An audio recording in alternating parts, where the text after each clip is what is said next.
నమస్కారం. నమస్కారం అని మాట్లాడుతుంటే చాలా సంతోషంగా ఉంది. ఇవాళ మార్కెట్ ఏమో 40 పాయింట్ ప్లస్‌లో ఉంది. నేను మాట్లాడుతున్నప్పుడు. మార్నింగ్ ఏమో నెగెటివ్‌లో ఉంటుంది. బ్యాంక్ నిఫ్టీ ఏమో మైనస్ నుంచేమో ఇది ఎన్ని రోజులు ఆగుతుందని మనకే తెలీదు. ఇవాళ గోల్డ్ రేట్ పెరిగి 9,210లో ఉంది. ఎలక్ట్రికల్ ఇంజినీర్ ఏమో నా వల్ల అవ్వడం లేదని చేతులెత్తేశారు. చెయ్యి ఎత్తడంలోనేమో రూపాయి 86 నుంచి 87, 87, 20 పైసలకెళ్ళింది. సో, అవుతున్నది 87.20. దానివల్లే గోల్డ్ కూడా పెరిగిపోయింది. దీనివల్లేమో 9,210లోనే ఉంది. ఇంటర్నేషనల్ మార్కెట్ పెద్దగా పెరగకపోయినా కూడా ఇంజినీర్ చేతెత్తున్నంత టైంలోని గోల్డ్ చేతి నుంచి జారిపోయినట్టుగా ఉంది. చేతులు ఇస్తున్న గోల్డ్ అని చెప్పొచ్చు. ఇదవుతున్నది gold. Next first in first out, last in first out. FIFO నుంచి లిఫోకి మార్చారు. ప్రాఫిట్ తగ్గించారని చెప్పి జ్యువెలరీ పీపుల్ దుక్కును వెళ్తున్నారు. ట్యాక్స్ పీపుల్ ఒక జ్యువెలరీ ఏమో 1 crore కడతామని ఒప్పేసుకున్నాడు. అలాగని చెప్తున్నారు. జ్యువెలర్లు అందరూ దీంట్లో ఎంత ట్యాక్స్ చేస్తున్నారనే ట్యాక్స్ అథారిటీస్ వెనక్కి ఎనుపుతున్నారు ఇన్కమ్ ట్యాక్స్. దీంట్లోనే గోల్డ్ గురించి మాట్లాడడం చేద్దాం. ఇవాళ ట్రంప్ భాగవతుడేమో ఎయిర్ ఫోర్స్ సంభవంగా ఒక విషయం చేశారు. మై గుడ్ ఫ్రెండ్ ఇండియాకేమో 20-25% ట్యాక్స్. అలాగని జపాన్కి 15%, వియత్నాంకి 15%, 20-25 చేశారంటే ఏంటవుతుందని నాకు తెలుసు. దానివల్ల మనం స్టిల్ ఇంకా నెగోషియేట్ చేస్తున్నాం అని చెప్తున్నారు. ఎవరిని బెదిరించారని కూడా తెలియదు. నేను మాట్లాడుతున్నా కూడా ట్రంప్ అన్న వార్త నేను మాట్లాడలేదు. నేను మీతో మాట్లాడడానికి భయపడుతున్నారు అనుకుంటున్నాను. ఏదైనా కూడా ట్రంప్ ఏమో కావచ్చు, ప్రథమర్ కూడా కావచ్చు, 7 మంది నెగోషియేటర్స్ అక్కడ కూర్చొని ఉన్నారు. అదంతా మనకు తెలుస్తున్నది. ఇవాళ మార్కెట్లో ఏంటని చూద్దాం. 7,500 crores ఇచ్చేయండి అన్నారు. కానీ గవర్నమెంట్ ఏమో నోటీస్ ఇచ్చింది ఏజీఆర్ న్యూస్లోని. వాళ్ళు లెక్క ప్రకారం ఇవ్వకూడదు అని టాటా కమ్యూనికేషన్ చెప్పారు. సో టాటా ధరకు షేరేమో 2% పెరిగింది. దీంట్లోని టాటా కన్సల్టెన్సీ సర్వీస్లోని 12,000 తీసేయడం అన్నది నెక్స్ట్ క్వార్టర్లో తీసేస్తాం అని చెప్తున్నారు. ఈ 12,000 మంది పోతున్నారని తెలిసిన నుంచి 30,000 కోట్లు టీసీఎస్ తలకు వాల్యూ తగ్గిపోయింది. 30,000 crores నష్టం. 30,000 crores టీసీఎస్ తలకు వాల్యూ పడిపోయింది. దీంట్లోనే టాటాకేమో 20,000 crores మీద పేపర్ లాస్ ఇది జరిగింది. ఇంకా టాటా న్యూస్ కూడా ఉంది. మీకు 2 రోజుల ముందు చెప్పాను. ఇవాకో నా కంపెనీని ఒక టైంలోని అశోక్ లైలాండ్కి టెక్నాలజీ పార్ట్నర్, అశోక్ లైలాండ్ దగ్గర ఒరిజినల్ టెక్నాలజీ పార్ట్నర్ అయిపోయారు. అలాగని ఎకనామిక్ టైమ్స్ చెప్తున్నది. బోర్డు మీటింగ్ కూడా అవుతుంది. ఈ బోర్డు మీటింగ్లో కూడా కమర్షియల్ వెహికల్ బిజినెస్ని ఇవాకేమో ఉన్న టాటా తీసుకుంటానని చెప్తున్నారు. $4 billion రేటు మాట్లాడారు. ఆ స్టేక్కి మిగతా ఎవరెవరు కొంటున్నారో మేము ఓపెన్ ఆఫర్లను ఇంకేమో కొంటాం అని చెప్తున్నారు. అది అలా చెప్తారని ఎదురు చూసుకోవచ్చు. $4.5 billion ఈ కేసు జరగవచ్చని అనుకుంటున్నాం. ఇదేమో కోరస్ తర్వాత ఒక పెద్ద లార్జెస్ట్ డీల్. ఇది పెద్దవాళ్ళు చనిపోయిన తర్వాత కూడా స్ట్రాటజీ మార్చలేదు. అదే స్ట్రాటజీలో చంద్రశేఖర్ నియోల్ డాటా వెళ్తున్నారు అనిపిస్తున్నారు. ఇప్పుడే డమాస్ కొన్నారు, నెక్స్ట్ ఇది కొంటున్నారు. ఇది ఇండియాకి ఏం జరుగుతుందని చూసామంటే ఇండియా నుంచి డబ్బులేమో డబ్బని పైనకి వెళ్తుంది. పెద్ద ఎఫ్ఐఏ పైనకి వెళ్తుంది అని అనుకుంటే పెద్ద ఇండియన్ బిజినెస్ కూడా 5 కంట్రీలోనే తీసుకుని వెళ్తున్నారు. ఇండియా నుంచి డాలర్ తీసుకుని వెళ్తున్నారు. వాళ్ళేమో ఇంటర్నేషనల్ చేస్తున్నారు. వాళ్ళ తలకు బిజినెస్ ఇవాకో పికప్ అయిపోయింది. అంటే టాటా తల కమర్షియల్ వెహికల్ కూడా పికప్ అవుతుంది. కిలోని డబ్బులు లేదని చెప్పి టాటా అప్పు తీసుకోవచ్చు అని ఒక క్యాల్కులేషన్ ఉంది. దీంట్లోనే దానివల్లేమో టాటా మార్కెట్లోనేమో 5% తగ్గించారు. అప్పు తీసుకున్నా కూడా బాధపడే అవసరం లేదు అన్నది నా తల కరెక్ట్. చేస్తానని చెప్పిన చేసిన వాళ్ళకి పనిష్ చేస్తున్నారు. ఏది చేస్తా అని చెప్పి చేయిపోయిన వాళ్ళకి అప్రిషియేట్ చేస్తున్నారు. అది అవుతున్నది యాక్టివ్ మ్యూచువల్ ఫండ్స్. మీరు అర్థం చేసుకోరు. చాలామంది ఏమో టాటా మోటార్స్లోని, టాటా కన్సల్టెన్సీలోని, టాటా షేర్ ఓనర్స్లోని లాస్ అని అడిగారు. అదంతా మీరు బాధపడవలసిన అవసరం లేదు. 35 years బిజినెస్ ఉండవాలి. బెస్ట్ ఒక బిజినెస్ అంటే ఒక business especially Tata family business చూసారంటే 100 సంవత్సరాలకు ఉన్న బిజినెస్ అది.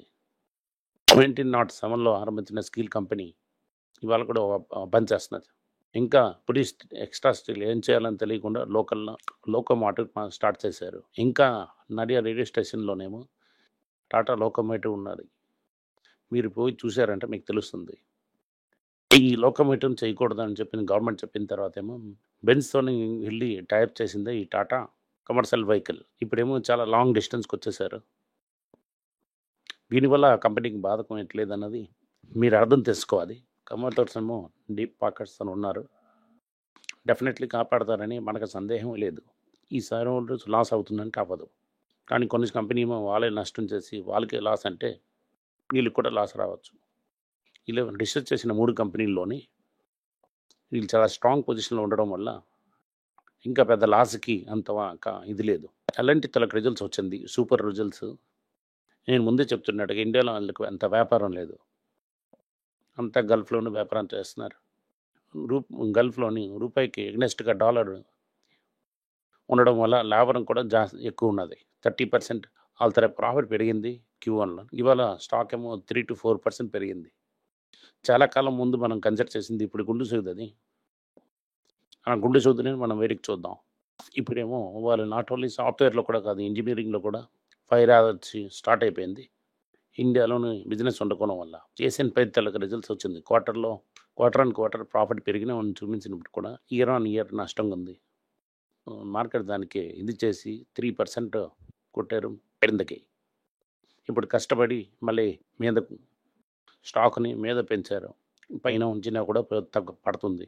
వాళ్ళ తాలూకా రిజల్ట్స్ మీరు చూడాలి. డెకరేటివ్ పెయింట్స్‌లోని రెవెన్యూ పెరిగినా కూడా ప్రాఫిట్స్ తగ్గింది. మార్జిన్ ప్రెషర్ భయంకరంగా ఉంది. ప్రైస్ కూడా తగ్గించాలి. లేకపోతే చాలా కష్టంగా ఉంటుంది.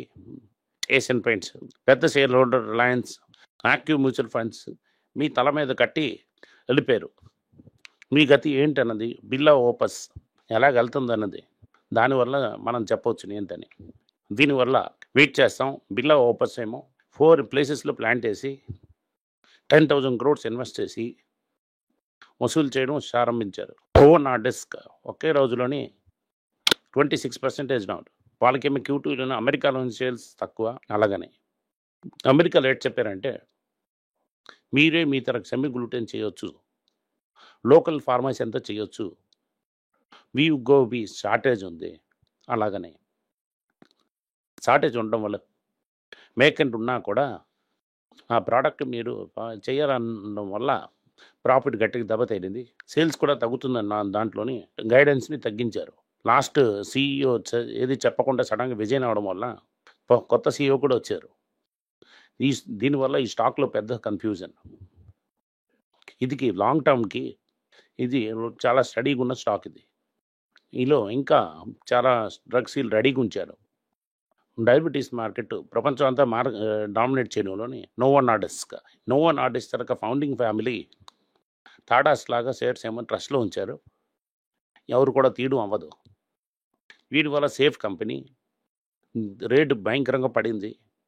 మీరు యూఎస్‌లో ఉంటారంటే కన్సిడర్ చేయండి. చైనాలో ఒక న్యూస్ పాపం తన గుడ్ ఫ్రెండ్ ఇండియాకేమో 25% ట్యాక్స్ అని చెప్తున్నారు. గుడ్ ఫ్రెండ్ చైనా వాడు తనతో మాట్లాడొచ్చు. మీరేమో కొద్దిగా వైద్యం చేయొచ్చు. ఎన్ని రోజులు ఎక్స్టెన్షన్ ఇవ్వాలి. స్టాక్‌హోమ్ స్టేడియంలోని మీటింగ్ చేశారు. ప్రెసిడెంట్ ట్రంప్ నరించారంటే ఇంకొక 90 డేస్ ఇవ్వచ్చు. అలా చెప్తున్నారు. దీంట్లో చైనాకి ఇచ్చిన మర్యాద మనకి ఇవ్వలేదని మనం చాలా తెలివిగా తెలుసుకుంటున్నాం. లాస్ట్‌గా ఎస్‌బీఐ రిసెర్చ్ రిపోర్ట్‌లోని బజాజ్ ఏమో చాలా బిగినింగ్ రేర్ ఎర్త్ మెటల్‌కి గవర్నమెంట్ ఏది చేయలేదంటే ఫుల్ ఈవీ ఇండస్ట్రీ ఇంపాక్ట్ అవుతుందని అది స్టేట్ బ్యాంక్ ఆఫ్ ఇండియా చెప్తున్నది. స్టేట్ బ్యాంక్ తరక ఈక్విటీ రిసర్చ్ డిపార్ట్మెంట్ ఈవీకి ఒక న్యూసెన్స్ అని చెప్పి ఒక రిపోర్ట్ వెల్లడించారు. దీనికి ఏదో గవర్నమెంట్ చేస్తారా? పీయూష్ గోయల్ ఏదో మాట్లాడి చేస్తారా?